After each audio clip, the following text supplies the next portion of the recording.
건너편 건물에 미스테리. 우리 사무실은 9층 건물의 6층에 입주해 있다. 우리 사무실 건물이 위치한 블럭은 대부분 10층 내외의 건물이 서로 다닥다닥 붙어 있다. 그래서 서로 10에서 20m 거리를 두고 볼 수가 있다. 가까운 곳은 5m 정도밖에 안 된다. 우리 사무실 흡연구역은 뒷문 비상구 계단인데 평소에는 거기에 이용하지만 야근이나 잔업을 할 때는 거기를 이용하지 않고 가까운 사무실 복도 맨 끝창을 이용한다. 그런 어느 날이었다. 야근으로 인해 저녁 11시까지 일을 해야 했던 나는 10시쯤 되어서 복도 맨 끝창으로 가서 담배를 입에 물었다. 바로 앞 건물 컴퓨터 학원 내의 어둠 속에서 누가 서 있는 것이 보이는 것이다. 불도 다 꺼져 있고 학원생들도 없는 시간인데 나는 누구인가 하고 눈을 찡그리며 자세히 들여다보고 있는데 어떤 여자가 어둠 속에서 나를 쳐다보고 있는 것이다. 그것도 학원 건물 창에 몸을 최대한 가까이 붙이고 나는 순간 움찔하며 입에 물고 있던 담배를 떨어뜨리고 말았다. 갑자기 온몸에 한기가 느껴지며 기분이 좋지 않았다. 나는 얼른 시선을 피하고 떨어진 담배를 조심스럽게 집어들었다. 그리고 아무 일도 없었던 것처럼 담배에 불을 붙였다. 그러나 몸은 창을 향하지 못하고 오른쪽 어깨를 창에 기댄 채 담배를 피웠다. 그런데 힐끔힐끔 곁눈질로 그 학원을 다시 바라보았는데 그 여자가 안 보이는 것이었다. 그러자 나도 모르게 긴 한숨을 내쉬며 탄식을 내뱉었다. 아이씨, 간 떨어지는 줄 알았네. 저 여자 도대체 뭐야? 그날 나는 집에 들어가 잠이 들었는데 그 여자 영상이 머릿속에서 계속 떠오른 것이었다. 이목구비는 잘 보이지 않았다. 새하얀 얼굴에 투피스인지 원피스인지는 모르지만 위에는 밝은색 아래는 어두운 색옷을 입고 있었다.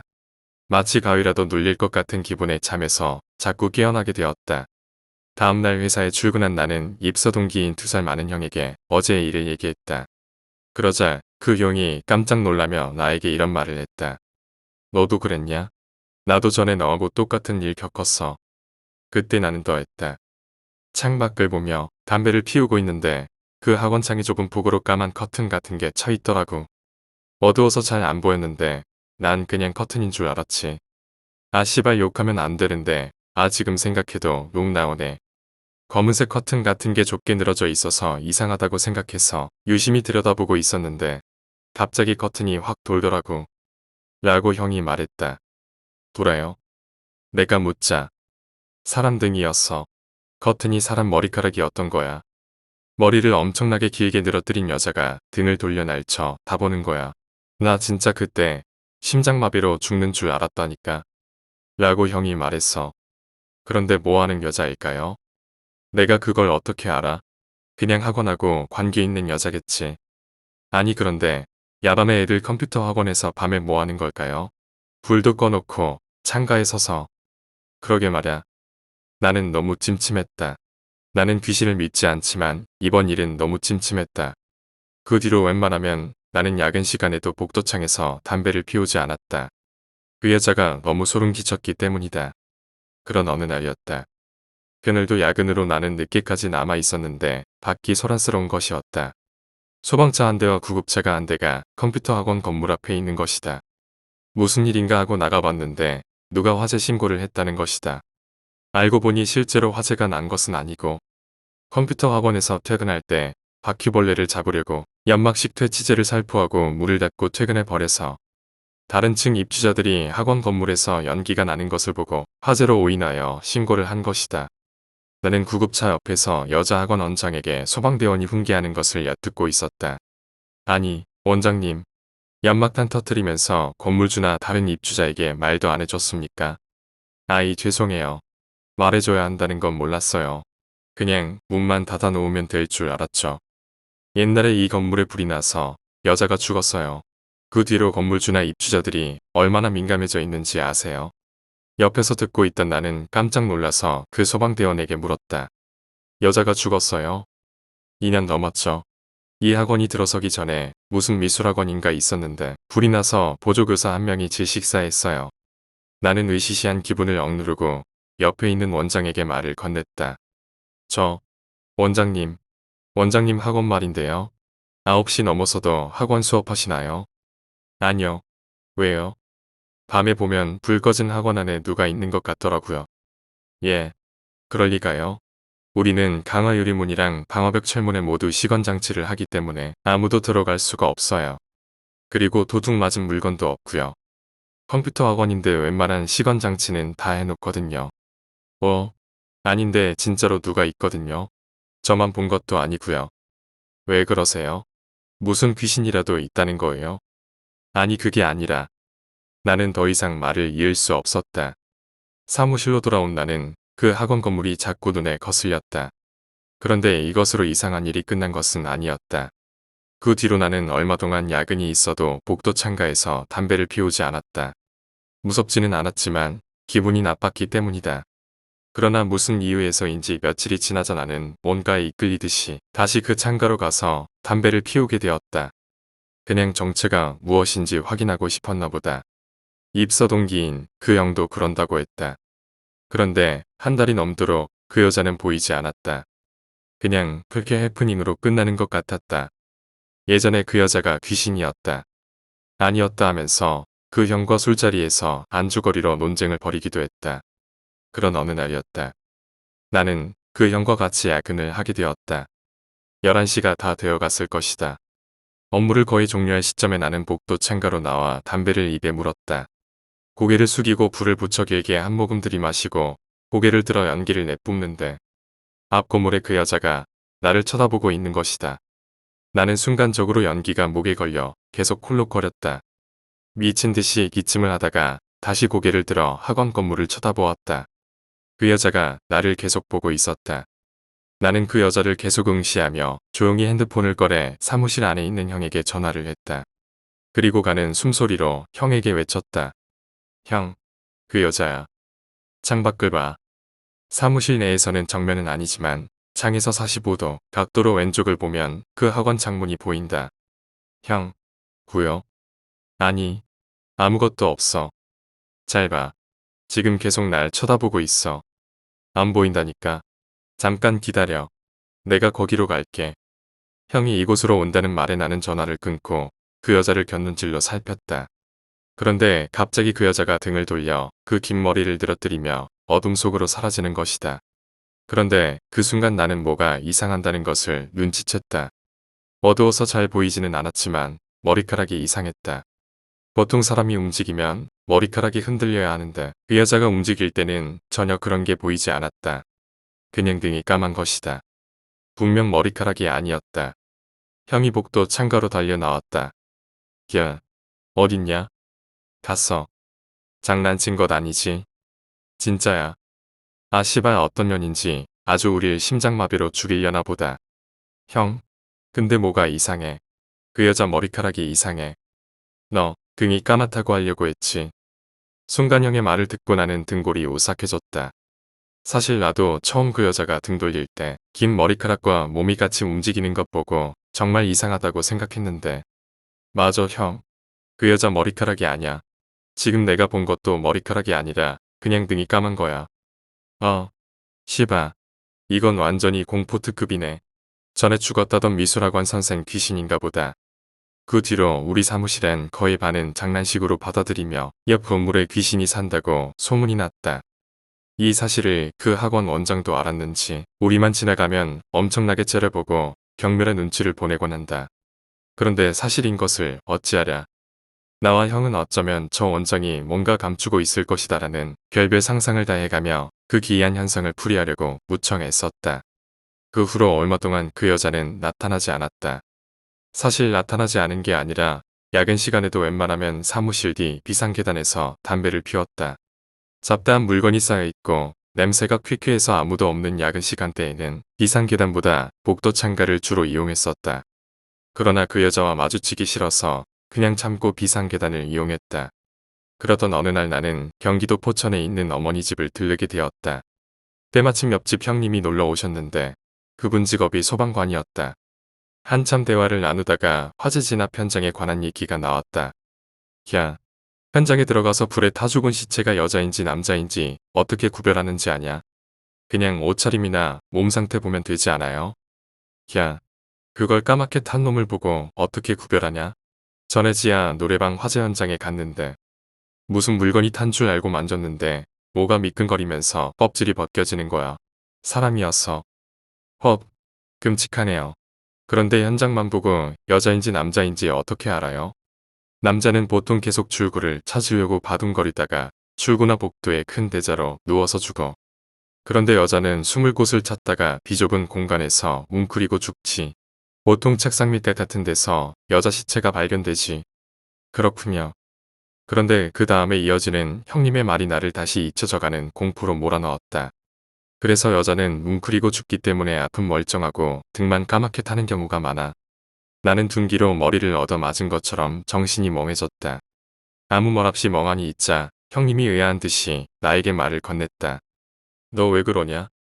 형님, 제가 요즘 회사에서 이상한 일을 겪고 있는데요. 나는 그동안 있었던 일을 형님에게 얘기를 했다. 한참을 골똘히 듣고 있던 형이 얘기가 끝나자 고개를 끄덕이며 자기 얘기를 하는 것이다. 사실 나도 귀신 같은 건 믿지 않거든. 그런데 이 생활 오래 하다 보니 별일을 다 듣기도 하지. 나는 아니고 부서 선배가 10년 전 겪었던 일인데 어느 날 화재 진압 현장에 갔는데 조립식의 큰 공장 건물이었대. 신고를 받고 갔는데 공장 문은 닫혀 있고 현장에는 연기만 살짝 피어오르고 멀쩡했다는 거야. 잘못 신고했나요? 아니, 너 영화 분노의 질주 봤냐? 예야. 백드래프트 현상 얘기하시려고요? 맞아. 처음에는 불이 크게 나서 연기도 많이 나고 하지만 시간이 지나면 산소가 고갈돼서 엄청나게 높은 온도만 유지되고 작은 불씨만 살아남게 되지. 그 상태에서 문을 열면 공기가 한꺼번에 빨려 들어가면서 공장은 터져버리지. 그래서 소방관들이 가지고 다는 장비 중에 내시경 같은 게 있어. 작은 구멍을 뚫어 내부를 들여다보는 거야. 그래서 봤나요? 그래. 그 선배가 사다리를 타고 건물 윗부분에 작은 구멍을 뚫고 내부를 들여다봤대. 그랬더니 역시나 건물 천장에 파란색 불덩이가 휙휙거리며 돌아다니더래. 그럼 어떻게 하나요? 뭘 어떻게 해? 그냥 건물 지붕과 외부에 엄청나게 물을 뿌려대는 거지. 온도 낮추려고. 그리고 작은 구멍이 있는 곳으로 소방호스들이 대고 건물 안으로 신나게 뿌려대는 거야. 그런데 그 선배가 내시경으로 들여다본 다음 사다리에서 내려오려고 하는데 건물 안에서 막 싸우는 소리가 들리더라는 거야. 죽여버리겠다면서 이 새끼 저 새끼 하더래. 그리고 비명소리도 들리고. 백드래프트가 일어날 정도의 상황에서는 그 열로 인해 안에 사람이 살아있을 수 없어. 선배는 뭐가 이상했지만 일단 사람 소리가 들리니까 다른 직원들에게 안에 사람이 있다고 외쳤대. 그래서요. 그렇다고 문을 그냥 열고 들어갈 수는 없지. 소방관들도 죽을 수 있으니까. 일단 생존자가 있는지 계속 말을 걸었대. 그런데 공장 직원들은 하나같이 안에 사람이 없을 거라고 했다는 거야. 그리고 그 선배는 내시경 장비로 안을 계속 살폈는데 아무도 보이지 않고 비명소리만 들리더라는 거야. 어쩔 수 없이 건물의 온도를 낮추려고 계속 건물 지붕과 외벽에 물을 뿌리고 안에도 물을 계속 우겨 넣었대. 나중에 문을 열고 들어갔을 때 안에는 사람이 없었대. 정말 구석구석 찾아봤는데 아무도 없었다는 거야. 그런데 나중에 안 사실인데 몇 년 전 바로 그 건물 안에서 한 직원이 만취 상태에서 자기 아내와 불륜 관계인 같은 공장 직원을 기계 부품으로 때려 죽이고 자기도 칼로 자살했다는 거야. 그럼 그 사람들이 귀신으로 나타났다는 거예요? 그래. 그런데 나를 더 오싹하게 만든 게 뭔지 아냐? 그 선배가 그 말을 들었대. 홍길동. 이게 기야. 죽어버려. 헐. 혹시 이름이 일치했다는 거예요? 맞아. 기계 부품으로 맞아 죽었다는 그 사람이었다는 거야. 우와. 진짜라면 정말 오싹했겠네요. 나도 별 미스테리한 일을 많이 겪었지만 세상에는 더한 일들이 너무나도 많은 것 같았다. 회사로 돌아온 나는 온갖 잡념의 업무에 집중할 수 없었다. 나는 입사 동기인 그 형에게 소방관 형님 얘기를 하면서 내 생각을 얘기했다. 형, 그 여자 정말 귀신일까? 난 귀신 같은 거 안 믿는데. 귀신 맞아. 안 그러면 이게 다 무슨 조화냐?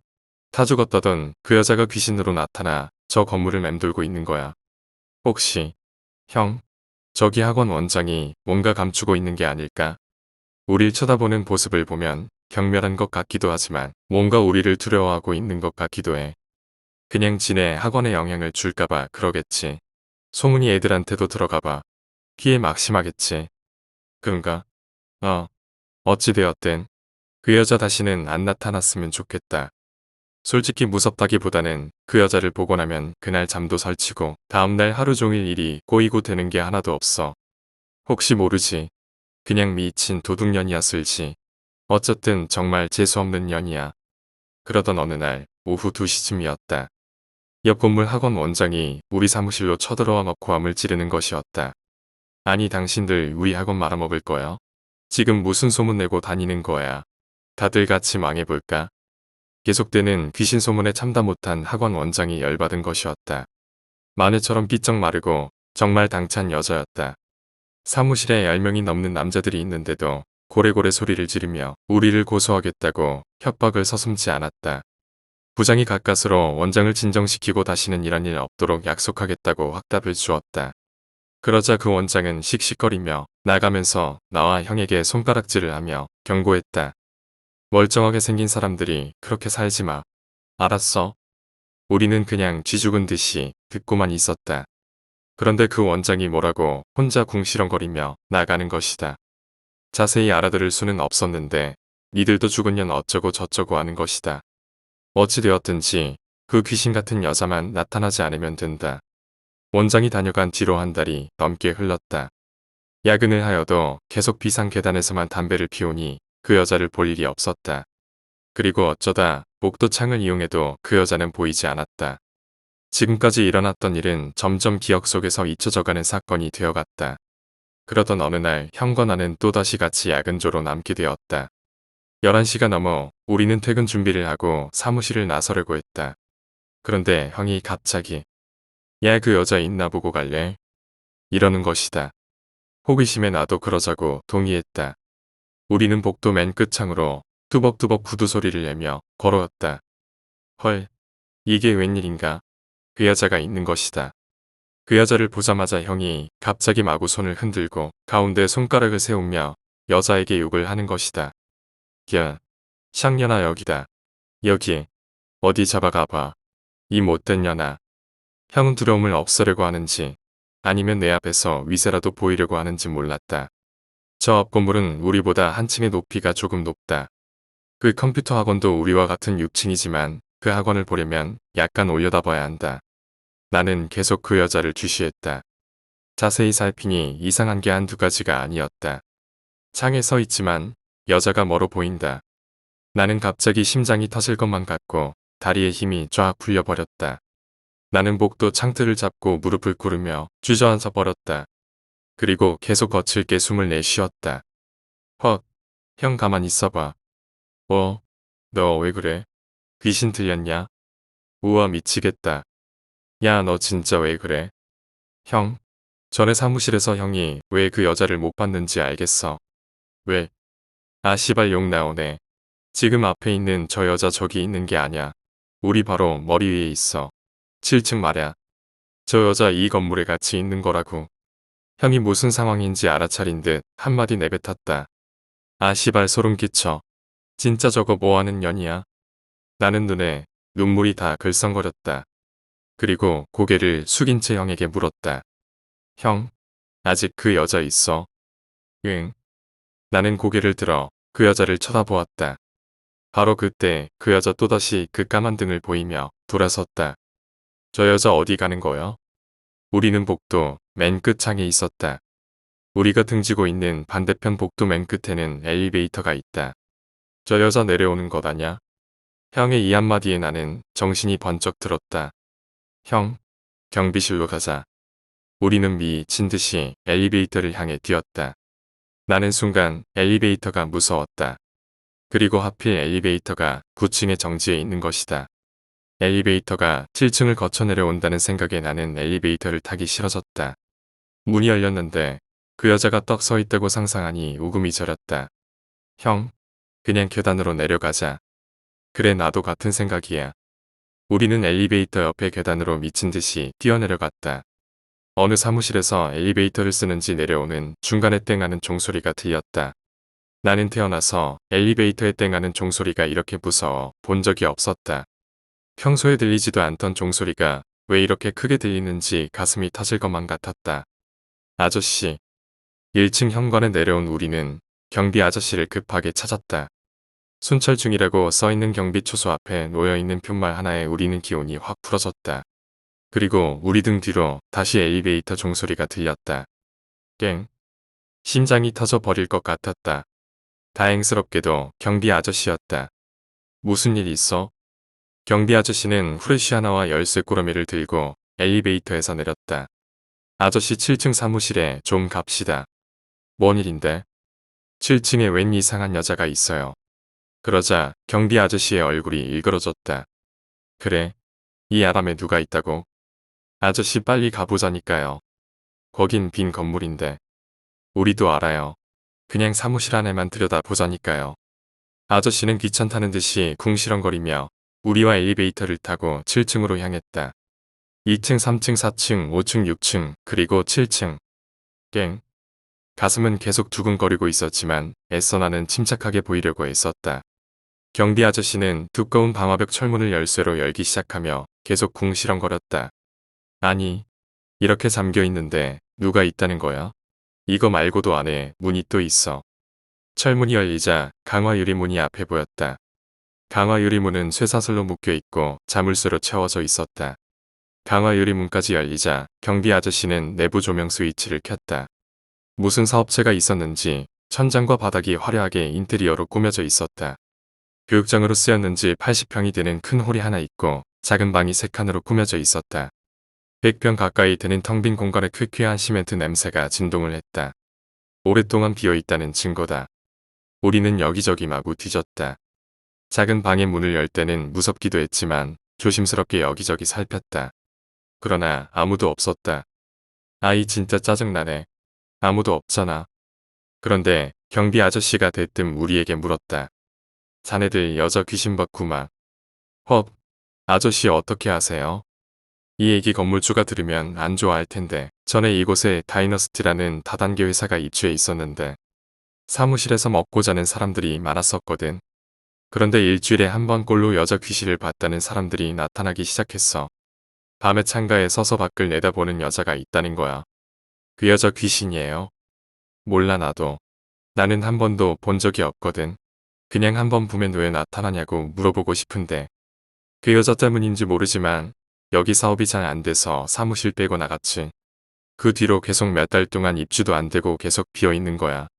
내가 오기 전인가 본데 이 건물이 들어서지 얼마 있지 않아 불이 났었는데 여자가 한 명 죽었다고 하더군. 그 여자의 혼령일지도 모르지. 여자가 죽어요? 몰라, 그냥 여수와 죽었대. 옆에 있던 형이 말을 거들었다. 그래서 그 컴퓨터 학원 원장이 여기에 여자가 죽었네 어쨌네 했구나. 한참 뒤에 다른 건물에 입주한 여자가 별걸 다 알고 돌아다니네. 그 뒤로 얼마 뒤 7층에 사무실이 입주했다. 큰 교회에 소속된 성경연구회라는 곳에서 사용하게 되었다. 100평을 모두 사용하지 않고 절반만 사용한다고 한다. 그 뒤로 귀신 나타나면 알아서 기도로 해치우겠지 하며 우리는 별로 신경 쓰지 않았다. 그 성경연구회라는 사무실은 12시가 넘도록 불이 켜져 있고 통성기도로 인해 그 여자가 나타날 때보다 더 무서운 경우도 많았다. 당연히 환한 불빛 속에서 우리는 더 이상 그 여자를 볼 수 없었다. 그 성경연구회도 멀쩡하게 보였고 야밤에 통성기도로 시끄러울 때 그 영은 농담 반 진담 반으로 이런 말을 한다. 그녀는 뭐하나? 저 사람들 조용히 좀 시키지. 몇 년 뒤 사무실이 이전할 때까지 다시는 그 여자가 나타나지 않았다. 아니 나타나지 않은 게 아니라 우리가 보지 못했다고 해야 할 것이다. 어쩌면 어두운 층만 돌아다니면서 누군가에게 다시 나타나고 있을지 모른다. 나는 그 여자가 귀신이라고 확신하진 않는다. 그냥 그때의 사건이 단지 풀기 힘든 미스테리한 일이었다고 회고한다.